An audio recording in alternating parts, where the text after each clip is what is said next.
तो आज हुंकार में आपसे बात करूं उससे पहले आपको एक बयान सुनवाना बहुत जरूरी है।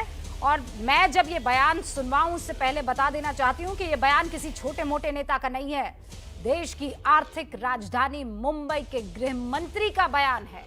पहले बयान सुनिए और उसके बाद मेरी बात को सुनिए। त्यामध्ये चौकशीमध्ये काही गोष्टी पुढे आल्या आहेत आणि चौकशीमध्ये ज्या गोष्टी पुढे आल्या आहेत त्या माफ करण्यालायक नाही आहेत, त्या अशक्य अशा गोष्टी आहेत। ये मामला था देश की आर्थिक राजधानी मुंबई का, लेकिन अनिल देशमुख महाराष्ट्र के गृह मंत्री को आप सुन रहे थे। अनिल देशमुख कह रहे हैं कि परमबीर सिंह का तबादला रूटीन प्रशासकीय ट्रांसफर नहीं है। मुंबई पुलिस विभाग के प्रमुख होने के नाते उनके सहयोगी अधिकारी की कुछ गंभीर गलतियों की वजह से ये काम हो रहा है और ऐसी गलतियां हैं ये जिसके लिए माफी नहीं दी जा सकती और इस कारण उनका तबादला किया जा रहा है। इस मामले में अब जांच में जो सामने आएगा उसके अनुसार कार्रवाई होगी। ये मैं शब्दशः उस पूरे के पूरे बयान को आपको पढ़कर सुना रही थी। अब मेरा सवाल ये है, ऐसी कौन सी गलती है? परमबीर सिंह ने ऐसी कौन सी गलती की? क्यों खुलकर नहीं बोल रहे अनिल देशमुख? और अगर गलती माफी लायक नहीं है जैसा वो खुद कह रहे हैं तो फिर तबादला क्यों? सीधा बर्खास्त क्यों नहीं किया आपने? बात सिर्फ यहीं पर खत्म नहीं हो रही है। अनिल देशमुख एनसीपी कोटे के मंत्री कुछ और कहते हैं कि माफी गलती लायक नहीं है, शिवसेना कुछ और ही ट्रैक पर है। सामना जो मुखपत्र है शिवसेना का वो परम पर बेइंतहा नरम है, बड़ा सा लेख छापा है, कसीदे पड़े हैं परमबीर के, और ये सब के सब यानी उद्धव ठाकरे से लेकर वजह तक यकीन मानिए कोई गहरा राज छुपा रहे हैं। क्या परमबीर देशमुख वजह उद्धव, उद्धव वजह परमबीर देशमुख, ये पहेली सा नहीं दिख रहा है जो गहराती चली जा रही है, जिसका कोई अंत दिखाई नहीं दे रहा है? और आज इसी पर हुंकार, क्योंकि अगला नंबर हमारे सूत्र बता रहे हैं कि महाराष्ट्र के गृह मंत्री अनिल देशमुख का हो सकता है। अरे भाई क्या छुपा रहे हैं आप?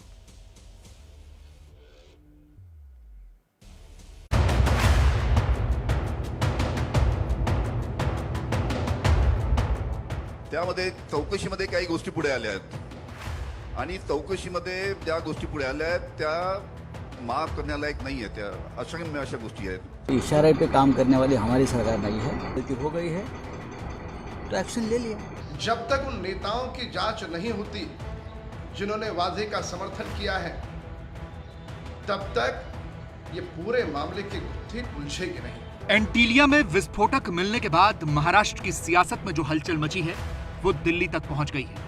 आज सुबह महाराष्ट्र के गृह मंत्री अनिल देशमुख जब दिल्ली में एनसीपी अध्यक्ष शरद पवार से मिलने पहुंचे तो खबर आई कि शरद पवार देशमुख से नाराज हैं और उनको गृह मंत्री के पद से हटाया जा सकता है। लेकिन पवार से मुलाकात के बाद बाहर निकले देशमुख खुद को लेकर पूछे गए सवाल को टाल गए। ये दोनों की जांच एनआईए और उधर में एटीएस कर रही है और ये जांच में एनआईए को राज्य शासन का पूरा सहयोग है, उसमें अच्छी तरीके से जांच होना चाहिए और जो भी इसमें आरोपी हो उनके नाम आगे आना चाहिए ताकि कानूनन उनके ऊपर कार्रवाई कर सके।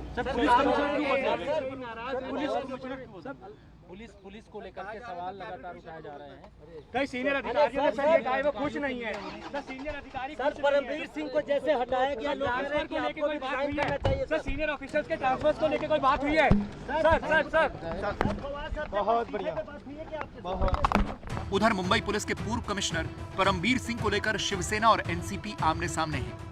एनसीपी के गृह मंत्री अनिल देशमुख परमबीर सिंह के तबादले को सही बता रहे हैं, वहीं शिवसेना परमबीर सिंह का बचाव कर रही है।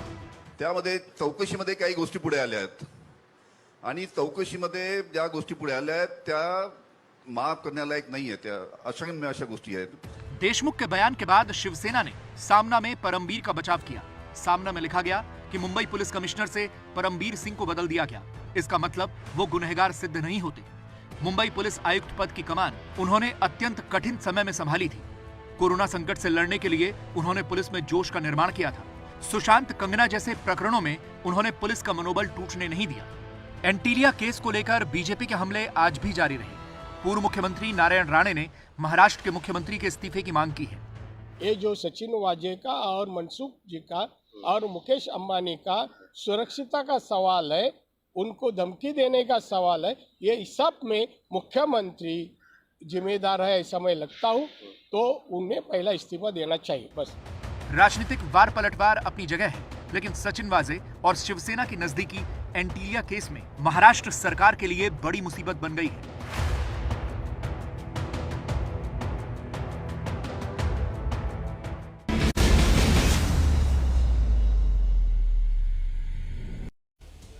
तो ऐसा क्या गुनाह किया कि फंस गए, और ऐसा कौन सा राज है जिस पर पर्दा डाला जा रहा है? हुंकार में आज के वो सवाल जिस पर मेरी बहस होने वाली है। सवाल तो ये कि क्या एंटीलिया केस में महाराष्ट्र सरकार फंस गई है? सचिन वाजे का राजनीतिक आका कौन है? क्या एंटीलिया केस राजनीति के अपराधीकरण की देन है? गंभीरता से सुनिएगा। परमबीर सिंह के तबादले पर गठबंधन में अलग अलग सुर क्यों अपनाए जा रहे हैं? और सवाल तो यह भी कि क्या कमिश्नर के बाद अगली बारी गृह मंत्री अनिल देशमुख की है? इन सारे सवालों का जवाब देने के लिए हमारे साथ जो खास मेहमान जुड़े हुए हैं उनसे आपका तारुफ करवा देना चाहती हूं। किशोर तिवारी साहब जो कि नेता हैं शिवसेना के, राम कदम साहब जो कि नेता हैं बीजेपी के, बृजमोहन श्रीवास्तव साहब प्रवक्ता हैं एनसीपी के, वाईसी पवार साहब पूर्व जॉइंट कमिश्नर हैं मुंबई पुलिस के। आप सभी का बहुत बहुत स्वागत है। सबसे पहले तिवारी जी, सवाल आपसे हैं, क्या छुपा रहे हैं ये बताइए आप लोग। मैं हैरान हूं ये सुनकर कि वाजे आप लोगों की पार्टी में प्रवक्ता के तौर पर बकायदा सुसज्जित किए गए थे और उसके बाद उन्हें बैकडोर एंट्री करवाई गई दोबारा से पुलिस में।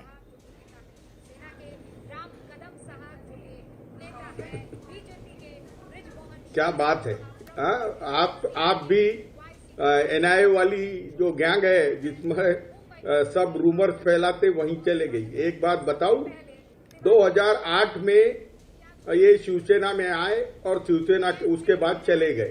अभी तो हर साल लोग इधर उधर जाते रहते हैं। जो हमारे प्रवक्ता थे तिवारी जी, आपकी तरह राजनेता नहीं है ना भाई, वो पुलिस अधिकारी रहे हैं ना।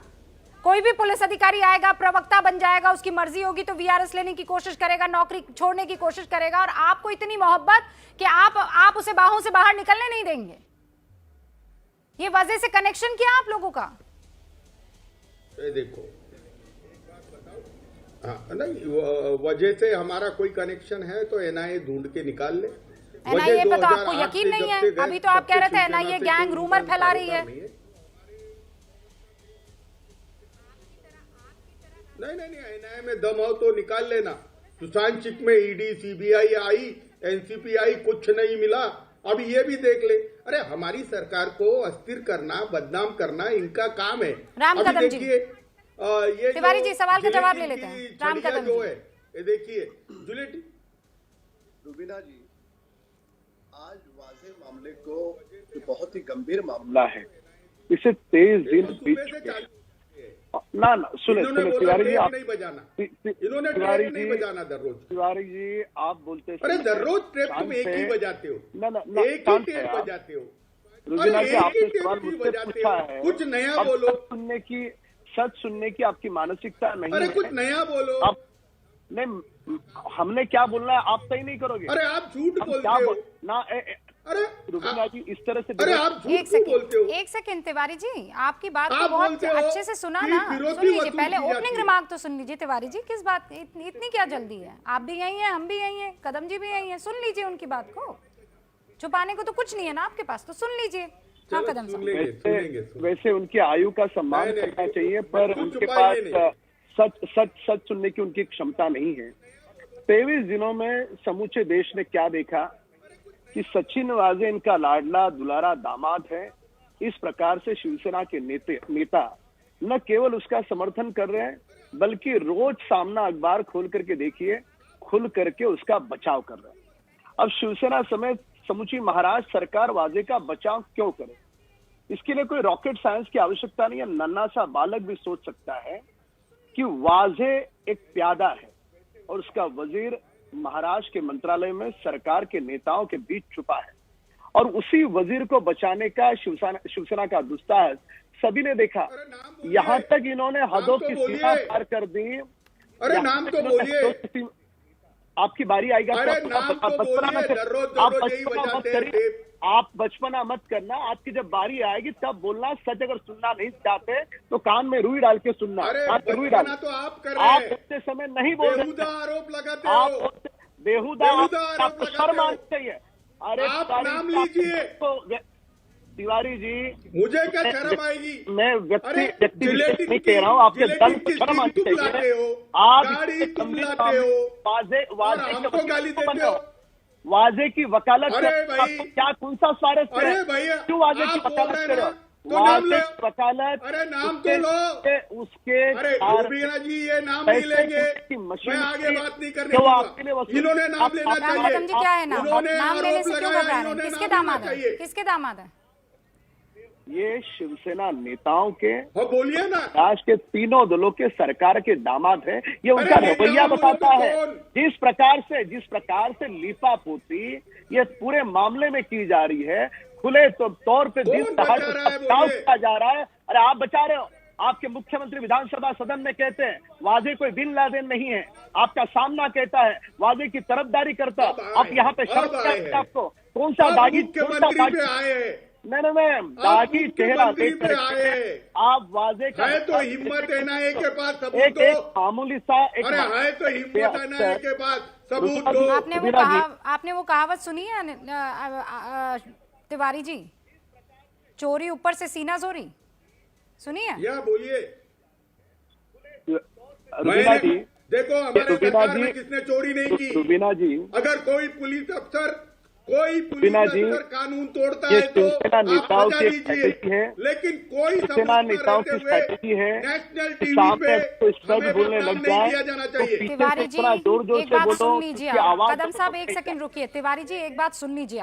आपकी सरकार है जिसकी नाक के नीचे एक छोटे दर्जे का पुलिसकर्मी सारे हाई प्रोफाइल केसेस संभालता है। एक छोटे दर्जे का पुलिसकर्मी उन तमाम आरोपों में लिप्त पाया जाता है जो आपकी पूरी की पूरी नगरी को कालिक पोतते हुए दिखता है। और आप लोग ये कह रहे हैं कि वो बिन लादेन नहीं है। आप बड़े बड़े कसीदे कस रहे हैं और आप कह रहे हैं कि लाओ जरा सबूत हो तो दिखाओ जरा।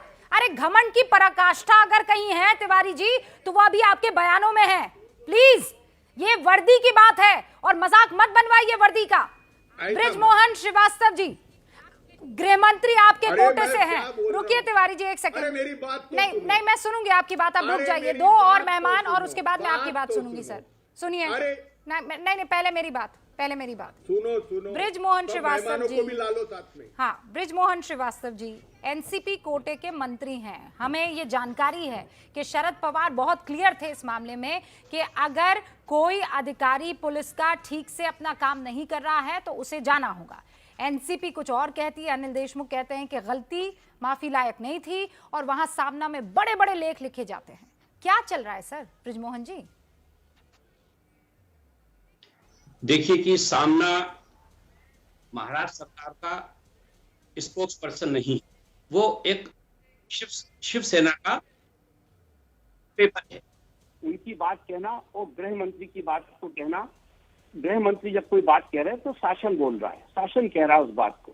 तो आपको जो गृह मंत्री जी ने कहा है उस बात पे आपको जाना होगा। एक दूसरा, अगर आप ये कहती हैं कि इस मामले में एनसीपी और शिवसेना के बीच में कोई नाइंसाफी है तो मैं आपको स्पष्ट कर दूं, इस प्रकार की कोई नाइंसाफी बिल्कुल भी नहीं है। मुद्दा इसमें यह है कि यहाँ सबसे बड़ी प्रॉब्लम क्या हो गई है कि जिस आदमी ने जिसको संदिग्ध माना गया है वो व्यक्ति वो पुलिस कस्टडी में है, एनआईए के पास है। जिस अधिकारी के बारे में कहा जा रहा था कि उसकी कोई संलिप्तता हो सकती है, जिसको लेकर शायद जांच प्रभावित हो सकती है, उनको पद से हटाया जा चुका है। एनआईए भारत सरकार की एजेंसी है जो जांच कर रही है।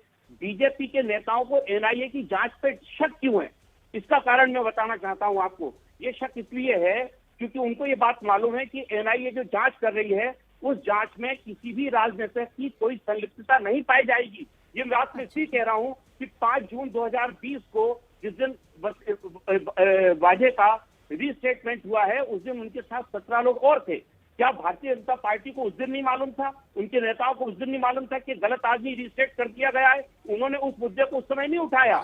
आज इस मुद्दे को उठाने के पीछे कारण ये कि महाराष्ट्र में भारतीय जनता पार्टी में अफरा तफरी मची हुई है, क्योंकि भारतीय जनता पार्टी के विधायकों को, कार्यकर्ताओं को ये पता लग चुका है कि ये सरकार 3.5 साल तक बेहतर तरीके से काम करेगी और आने वाले 5 साल में फिर चुनाव जीतेगी। इनकी पार्टी टूट रही है। इनकी पार्टी में अफरा तफरी मनी है। राम कदम जी, आपकी पार्टी की अफरा तफरी की वजह से आप इस तरीके की स्क्रिप्ट तैयार कर रहे हैं, पहेली तैयार कर रहे हैं, सीधा सीधा आरोप है। जी 1 मिनट, उसको बचाने के लिए भारतीय जनता पार्टी के नेता गिमिक्स कर रहे हैं। आप मुझे बताइए, जांच एजेंसी मुंबई में जांच कर रही है, एनआईए, प्राइम मिनिस्टर और होम मिनिस्टर से मिलने की क्या जरूरत है? मैं कह रही हूँ गिमिक कर रही है, ठीक है। आप जो कह रहे हैं कि गिमिक कर रही है, तो इस गिमिक में आपने कैसे आ गए?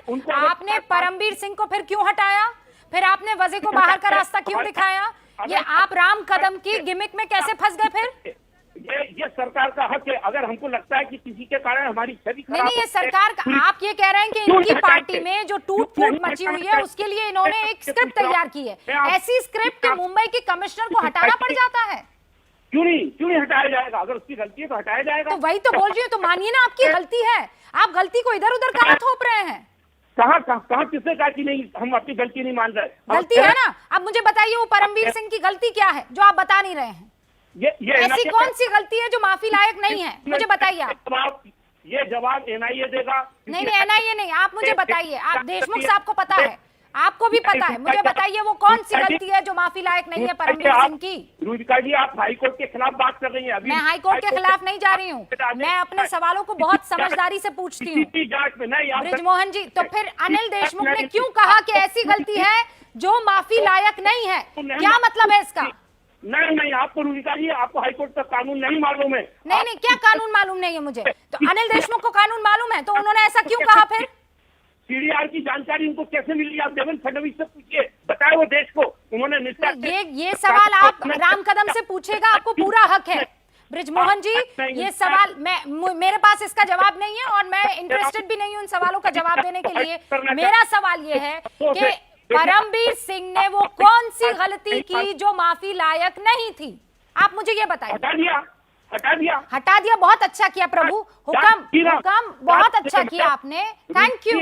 मैं ये बोल रही हूँ कि आप मुझे बताइए कि वो कौन सी गलती थी जो माफी लायक नहीं थी? क्या किया था ऐसा उन्होंने? हम लोग बीजेपी के नेताओं की तरह नहीं है जो जांच से पहले। अरे सर, आप नहीं हैं, आप सब बहुत शानदार लोग हैं, आप बहुत ही बढ़िया लोग हैं, बड़े ईमानदार लोग हैं। आपके आगे मैं श्री 1008 भी लगा देती हूँ। मुझे कोई श्री 1008 ब्रिजमोहन श्रीवास्तव जी, मुझे ये बताइए कि कौन सी गलती की परमबीर सिंह ने जो माफी लायक नहीं थी? बता दीजिए। टूट रही है, आज बीजेपी टूट रही है महाराष्ट्र में। आप देख लीजिएगा, 23 एमएलए खड़े हुए दरवाजे पे। हाँ भाई, मैं आपकी सब बात मान रही हूँ। मैं तो कह रही हूँ यहाँ पर, मैं सब बात मान रही हूँ।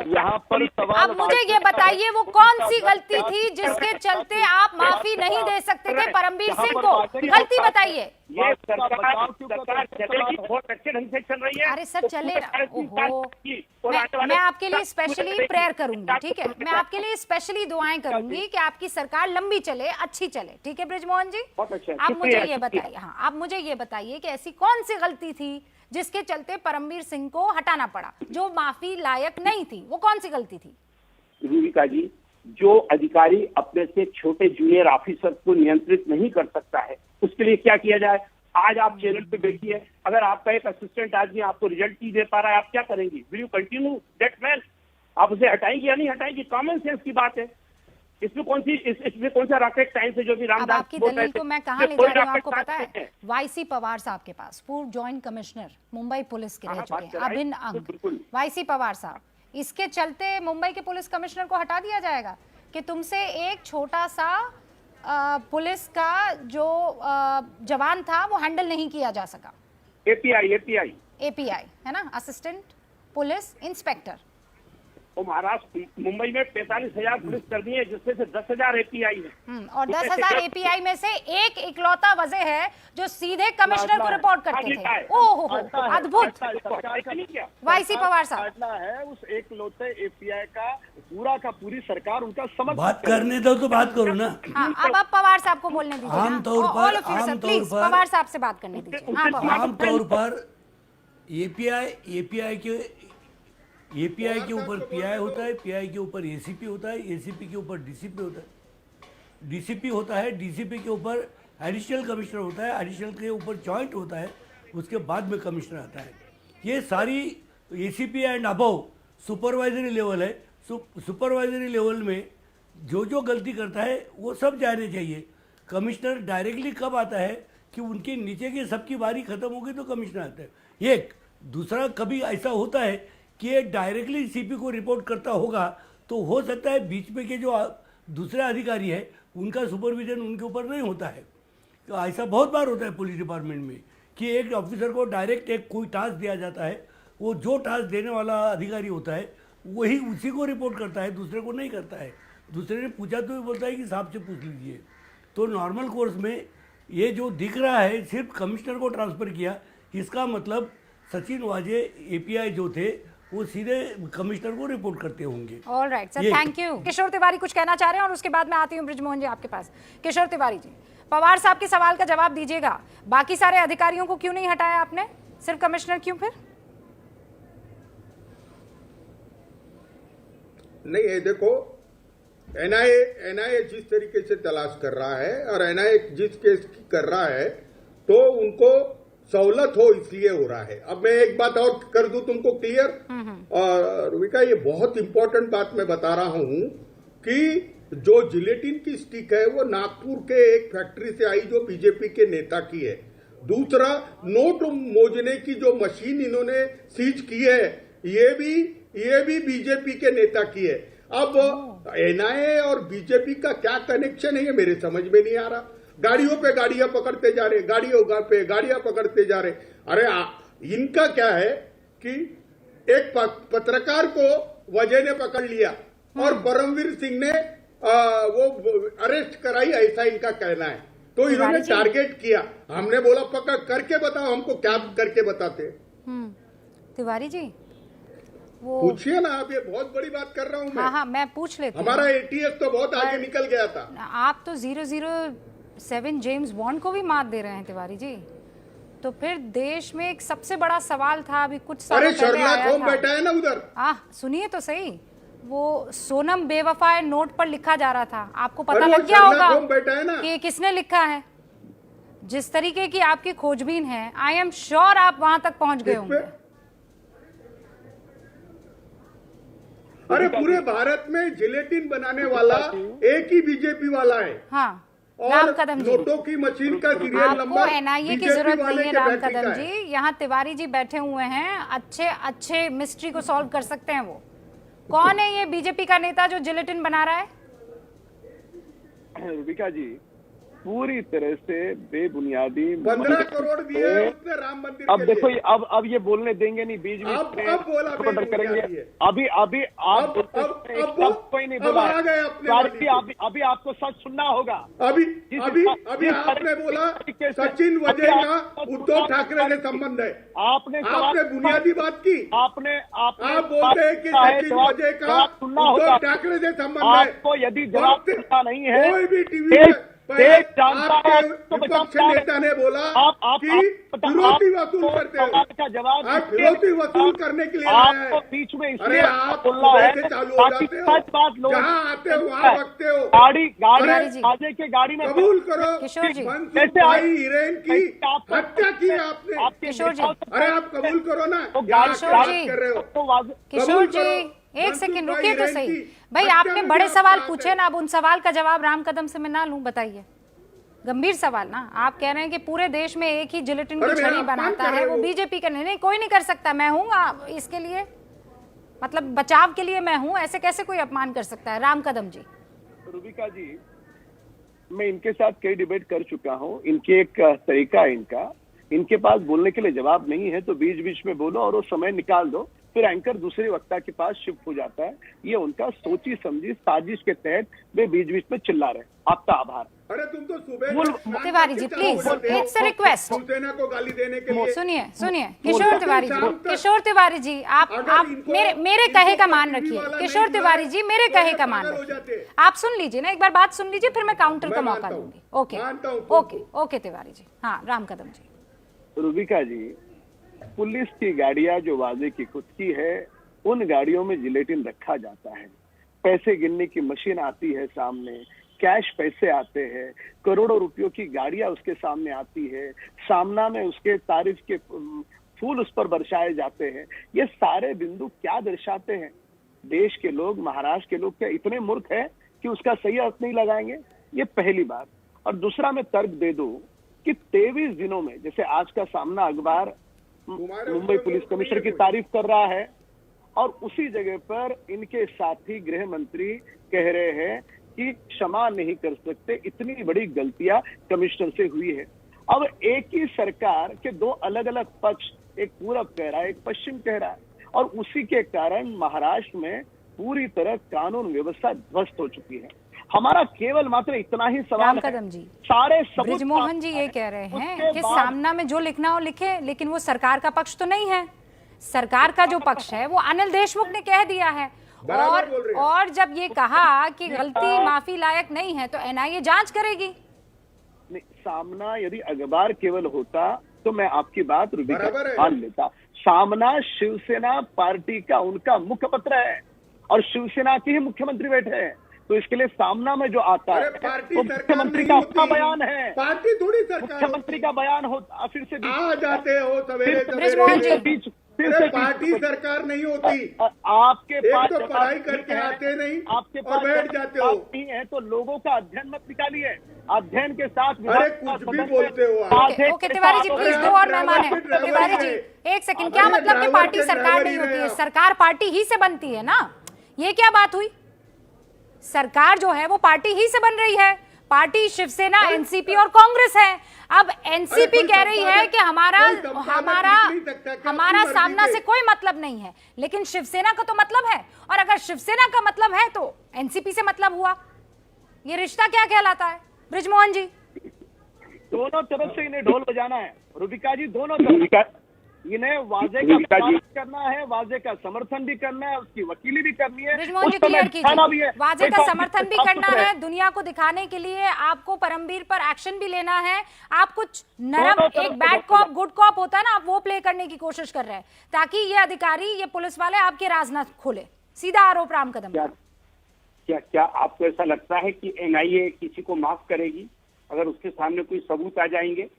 क्या इनको, मैं ये कह रहा हूं कि बीजेपी के नेताओं को एनआईए की जांच पर विश्वास ही नहीं है। हम ये कह रहे हैं कि एनआईए को जांच करने की पूरी हम लोगों ने जितना हो सकता है उतना सहयोग करिए महाराष्ट्र की सरकार, और हम लोग चाहते हैं कि एनआईए सच्चाई तक पहुंचे और जो भी इससे जुड़े हुए। ब्रिजमोहन जी तो पवार साहब के सवाल का जवाब दे दीजिए। आपने कहा था कि एपीआई को नहीं संभाल पाया, वो इनडिसिप्लिन हो गया, इसीलिए परमवीर जी को जाना पड़ा। मुझे बताइए बीच के सारे रैंक के अधिकारी कहाँ गए? उनको भी जाना चाहिए फिर तो। देखिए इस मामले में जो पवार साहब ने कहा, आपने उसको ध्यान से शायद नहीं सुना। उन्होंने ये कहा कि अगर कोई अधिकारी अपने ऊपर के किसी अधिकारी को सीधा बता रहा है तो बीच के किसी अधिकारी को उसकी जानकारी नहीं मिलती है। तो चूंकि वो सीधा रिपोर्ट कर रहे थे, सीआईयू के वो प्रमुख थे, वो सीधा रिपोर्ट करते थे पुलिस कमिश्नर को, तो पुलिस कमिश्नर को ही रिपोर्ट करते थे, तो पुलिस कमिश्नर के खिलाफ भी जांच हुई है, उनको हटाया गया इसीलिए। और जहाँ तक सचिन वाजे की बात है, सचिन वाजे के साथ किसी भी प्रकार की सरकार ने कोई भी इनायत नहीं की उसके ऊपर। जैसे ही पता लगा, जैसे ही उसी को, नहीं ब्रिजमोहन जी, उसी को तो आपने तोपा शुरू में, जब हमने विधानसभा सदस्य हमने उस पर सवाल उठाया तब जाकर के मजबूरन आपको वाजे को हटाना पड़ा। नहीं ब्रिजमोहन जी मैं माफ करना, आपको टोकूंगा नहीं, केवल मतलब नहीं ब्रिजमोहन जी क्षमा करना, आपको टोकूंगा नहीं, आप बहुत ही शालीनता से बात करते हो। मेरा इतना ही कहना था ब्रिजमोहन जी, महाराष्ट्र की सरकार ने उसी वाजे को, जब आप आरोपी है, उसी को ये केस का जिम्मा सौंपा था, वही आयो था, वही अधिकारी था। जब सदन में देवेंद्र फडणवीस जी ने पुख्ता सबूत दिए, पुरजोर तरीके से रखे, तब जाकर के घुटने टेकते हुए महाराष्ट्र सरकार को झुकना पड़ा, वाजे को हटाना पड़ा। वाजे को सस्पेंड करो करके हम कह रहे थे, आपने नहीं किया।